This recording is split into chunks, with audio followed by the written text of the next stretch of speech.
last speaker for this signing ceremony is the Academy Award Best Actor and the United Nations Messenger of Peace, Mr. Leonardo DiCaprio.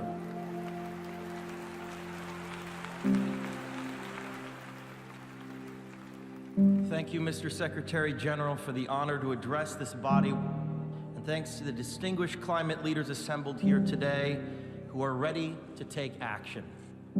As a UN messenger of peace, I have traveled all over the world for the last 2 years.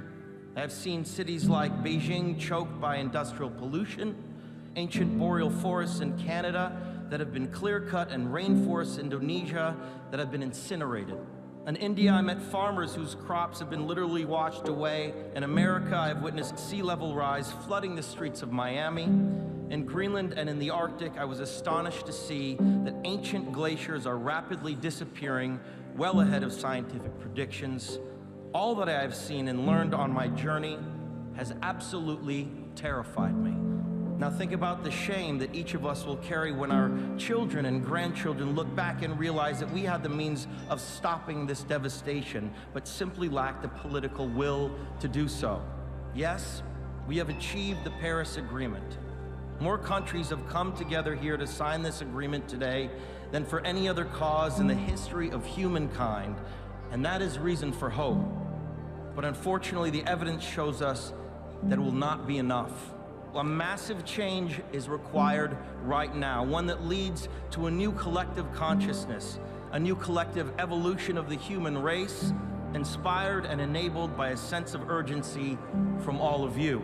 We can congratulate each other today, but it will mean absolutely nothing if you return to your countries and fail to push beyond the promises of this historic agreement. After 21 years of debates and conferences, it is time to declare no more talk, no more excuses, no more 10-year studies, no more allowing the fossil fuel companies to manipulate and dictate the science and policies that affect our future.